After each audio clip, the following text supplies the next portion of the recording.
多数热风台为台东带来强风大雨，早暗台东是搁落大水雨，雨真大阵，所以造成一寡所在搁淹水。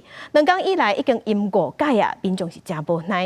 也若台东的金峰乡、嘉兰川因为雨真大，溪水嘛有涨起来，所以当地人是搁先有风性的铁蹄。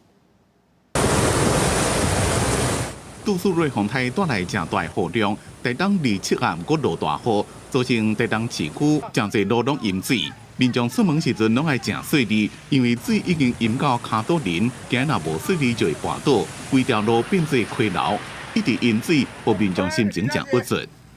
淹第几次了？啊，好几次了呢，这边不知道第几次了。放我呢。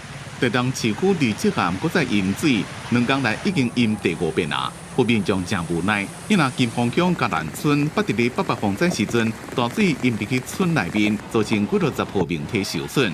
愈暗雨愈大，溪水的水位一直涨起来，公所对居民进行有风性撤离。目前我们的要撤离从保全户跟比较危险的地方，大概是有50户。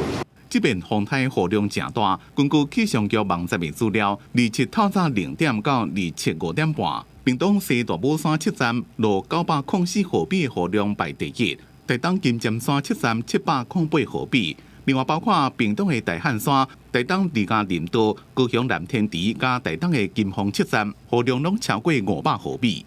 接下来到了明天的上午，随着台风从金门逐渐进入中国的福建，金门的雨势在明天上午会很大。另外呢，在台湾本岛跟澎湖，明天上午降雨有机会稍微缓和一些。不过从雨量图显示，各地尤其是中南部以及东部、东南部地区还是容易有阵雨出现。因若今年第6号风台卡努已经伫2月透早2点发展成这轻度风台，气象局讲，短期内对台湾无影响，因为离一个不正远，甚至发海上警报，无确定性真大。但是若挖台湾的时阵，有可能已经转做中度风台，影响台湾的时间大概是8月初1到初2。记者综合报道。